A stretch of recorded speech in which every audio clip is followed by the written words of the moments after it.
Dhananjay sir, मैं आपसे जानना चाहूंगा कि जो ये रोल है नीतीश कुमार इतने ज्यादा डाउन क्यों है, एक चीज। और दूसरी, क्या एकनाथ शिंदे भी कहीं ना कहीं थोड़ा सा खफा है? अभी जो रविंद्र जी ने बात कही कि वो मुट्ठी ना खुल जाए, तो इन सब के बीच जो अब ये बहुत अहम पड़ाव आ रहा है मोदी सरकार की, मोदी की और उनके दल की, बीजेपी की जो अग्नि परीक्षा है, इस सब पर आपकी टिप्पणी धनंजय सर। देखिए, नीतीश कुमार को लेकर के तो मैं स्पष्ट कर दूं कि नीतीश कुमार कुछ नहीं करने वाले हैं। नीतीश कुमार तभी करते हैं जब उनके मुखिया बनने की जगह बनती है। क्या वो प्रधानमंत्री बन सकते हैं?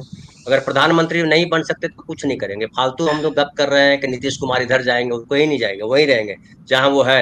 ये नीतीश कुमार को समझ लीजिए। अब दूसरी बात आते हैं, ये जो एकनाथ शिंदे है, एकनाथ शिंदे जी के लिए अभी चुनाव है, विधानसभा का चुनाव, और उनका अपना अस्तित्व है। एकनाथ शिंदे भी कुछ नहीं करने वाले। सबका टेटुआ जो है अमित शाह जी के पास है। बाकी जो रविंद्र भाई साहब ने बतलाया, बहुत सही बातें की, और सारा ज्ञान, सारा जो है अनुभव है, जो सारा जो लिखा हुआ है, कायदे कानून है, वो सबका जिक्र किया है। लेकिन मैं एक सिंपल बात करता हूँ। अभी जो ये भागवत जी बोल रहे थे, सहमति की जगह है संसद। ऐसी बात तो आज तक किसी ने बोली नहीं थी जो उन्होंने कही। अब तक कहीं कोई सुना किसी ने? कहीं लिखा गया है? नहीं है। पहली बार उद्घाटित हुआ कि सहमति। 10 साल से क्या हो रहा था भाई? कहाँ बैठे थे आप? कौन सी गुफा में थे? कहाँ तपस्या कर रहे थे? तो ये झूठे मक्कार लोग हैं। इनसे अपेक्षा कर रहे हैं कि इस पार्टी का आएगा और वो जो है गरिमा का ख्याल रखेगा, संसद की गरिमा का ख्याल रखेगा, ये व्यक्ति की गरिमा का ख्याल रखेगा, मंत्री पद की गरिमा का ख्याल रखेगा।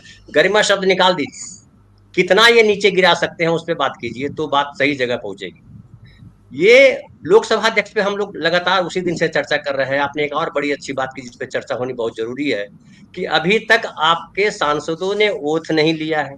अभी तक आपने विश्वास मत हासिल नहीं किया है। किस हैसियत से आप सरकार चला रहे हैं? कैसे सरकार चला रहे हैं? सरकार अगर गिर गई तो क्या करेंगे आप? गिर भी तो सकती है सरकार। जो अभी श्याम भाई, रविंद्र भाई बता रहे हैं, सरकार गिर भी तो सकती है। तो आप, ये राष्ट्रपति का की जिम्मेदारी है। तो राष्ट्रपति तो दही चीनी खिला दी, संपन्न हो गया काम। तो जब हर सांप पे उल्लू को बिठा दिया है और तब आप बोलेंगे कि बहुत बढ़िया होने वाला है, ये तो कल्पना ही बड़े हास्यास्पद कल्पना है। मतलब ये है कि हम खुद को ही मूर्ख बता रहे हैं कि भैया धनंजय कुमार तुम मूर्ख आदमी हो, तुम बस इस तरह से बात करते रहो। देखिए, टीडीपी की जो बात कर रहे हैं, रविंद्र भाई ने अच्छी बात कही। टीडीपी को कुछ नहीं पड़ी है। टीडीपी को अभी अपना स्टेट वापस संभालना है, क्योंकि 10 साल के बाद हुआ है। और जी। अमरावती अभी राजधानी उनको खड़ा करना, उनको पैसा चाहिए। नीतीश कुमार को पैसा दे न दे मोदी जी, टीडीपी को पैसा जरूर देंगे, क्योंकि टीडीपी से जो है फर्क पड़ेगा। टीडीपी जब साउथ का वो जो है दुर्ग है, तो वहां से असर पड़ेगा, क्योंकि आरएसएस साउथ में जाना चाह रहा है ना। तो मैं कहूंगा कि नरेंद्र मोदी जी की सरकार वैसे ही चलेगी।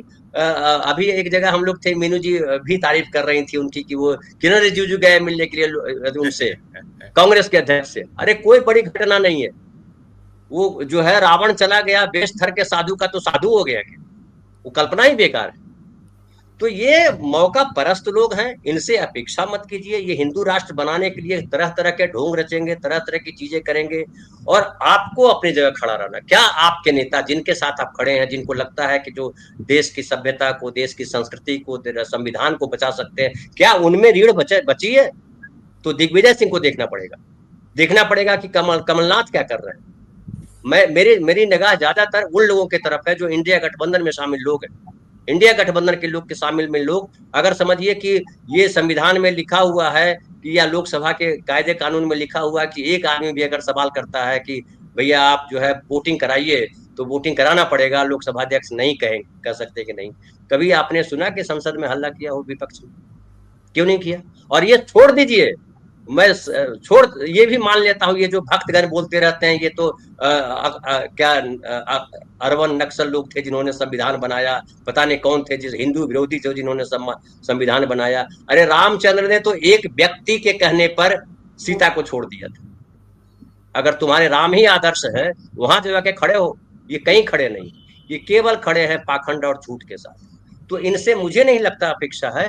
हमें विपक्ष से ये उम्मीद करनी चाहिए कि विपक्ष यानी इंडिया गठबंधन क्या नागरिकों में ये चेतना भरता है?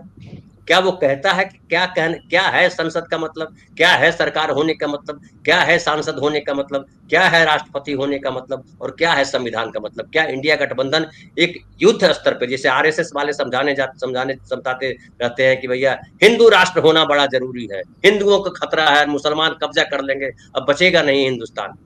अरे जब कई सौ साल मुगलों ने शासन किया तब हिंदुस्तान रह गया, हिंदू रह गए, अभी खत्म हो जाएगा। तो ये इंडिया गठबंधन क्या ये जिम्मेदारी लेता है कि हम नागरिकों को संविधान बताएं? ये टीका और ये अल्लाह अकबर और इससे निकले बाहर। अभी भी हम चादर चढ़ाएंगे मस्जिद जा करके, धर्मनिरपेक्षता अपनाएंगे, सर्वधर्म संभाव करेंगे। अरे धर्मनिरपेक्षता का मतलब क्या होता है? सर्वधर्म संभाव का मतलब क्या होता है? आडवाणी जी हमेशा बोलते थे सर्वधर्म संभाव। संभाव क्या होता है? कहाँ संभाव है? अगर संभाव है तो सब अलग अलग धर्म कैसे हो जाते? आप कहिए धर्मनिरपेक्ष क्या? शासन का काम धर्म के साथ खड़ा होना है, किसी भी धर्म के साथ नहीं है। तो फिर लिखना चाहिए था कि हम जो है जो बहुसंख्यक धर्म है उसको मानने वाले लोग। आप धर्मनिरपेक्षता की बात कर रहे हैं, उसका मजाक उड़ाते हैं आप। और अब कई आके विद्वान आके बोलेंगे ये तो इंदिरा गांधी ने फलाना समय में कर दिया, लिख दिया धर्मनिरपेक्षता, पहले नहीं था। अरे तो उसमें लिखा हुआ संविधान के भीतर घुसो कि धर्म, जाति, लिंग, जन्मभूमि के आधार पर कोई भेदभाव नहीं करेंगे, उसका मतलब क्या होता है? कोई समझाए मुझे। तो मूर्खों के लिए इंदिरा गांधी ने लिख दिया कि अरे बहुत सारे मूर्ख हैं उनके लिए ये लाइन ऊपर ही लिख दो यार, ताकि खेल खत्म हो जाएगा। तो ये चेतना जगाने का काम कौन करेगा? सवाल ये है। हर गांधी ने भी कहा, पता नहीं सब लोगों ने कहा कि जो सत्ता है करप्ट करती है। हम पढ़ते रहते हैं सत्ता करप्ट करती रहे। तो सत्ता करप्ट करती है, किसको करप्ट करती है? जिसकी रीढ़ नहीं होती है, जिसका विवेक नहीं होता है, जिसका आचरण गलत होता है, उसको सत्ता करप्ट करती है। और वो जो जो विवेकहीन होते हैं, जो पक्षपाती होते हैं, जो रीढ़ वाले नहीं होते हैं, वो सत्ता से चिपक जाते हैं। उनको लगता है कि ये सत्ता छोड़ेगी नहीं। वो चाहे नीतीश कुमार हो, नरेंद्र मोदी हो, चाहे चंद्रबाबू नायडू हो, चाहे केजरीवाल हो, चाहे जो हो, जिनको लगता है कि मैं ही देश बदल सकता हूँ। अरे तुम्हारे बाद भी दुनिया रहेगी भाई, तुम्हारे पहले भी।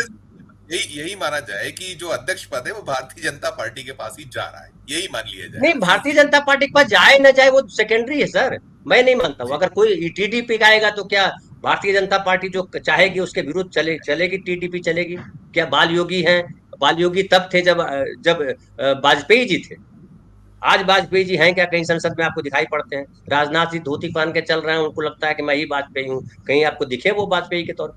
कहीं भी नींबू और प्याज लटकाए देखा कि वाजपेयी जी नींबू और कोयला लटका रहे हैं रॉकेट में और फलाने में? तो ऐसे ऐसे लोग, आप क्या कहा जाए, फिर बड़ा मुश्किल है कुछ बोल पाना जी। धनंजय सर, आपकी टिप्पणी बहुत मुफीद बात कह रहे हैं कि अगर ऐसा होता है तो, और आपने भी वही कहा था कि हम कितने नीचे तक जाएंगे, वही कुछ बात रविंद्र जी भी कह रहे हैं। अंतिम देखिए रविंद्र भाई जो कह रहे हैं महाराष्ट्र के बारे में, मैं उससे सहमत नहीं हूँ। क्योंकि बीजेपी की स्थिति अभी ये नहीं है। वो ऐसे अगर उनके शब्द ले, अरुण भाई साहब के सांप वाला शब्द ले, तो वो जहर उसका निकल गया है अभी महाराष्ट्र में।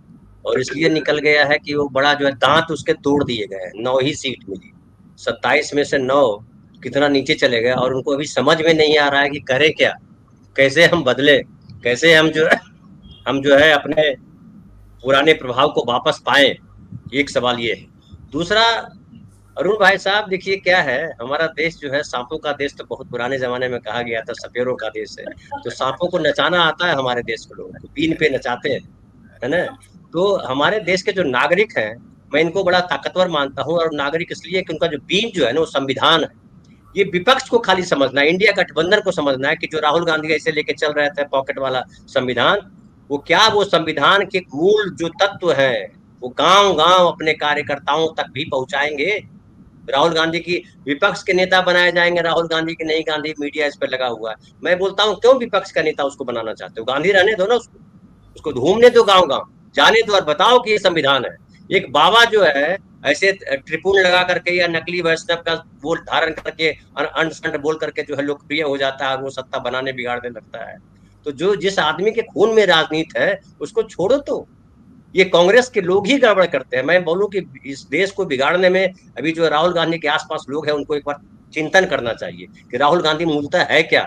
और जिसने भी उनको पकड़ाया, संविधान सबसे महत्वपूर्ण तत्व है, वही बीन है, वही सांप को नचाएगा, चाहे वो अजगर हो, चाहे वो गेहुअन हो, चाहे पता नहीं कोई भी हो। सारे जहरीले जीवों को बांधने की कला संविधान में है। और हमको संविधान पकड़ के चलने की जरूरत है।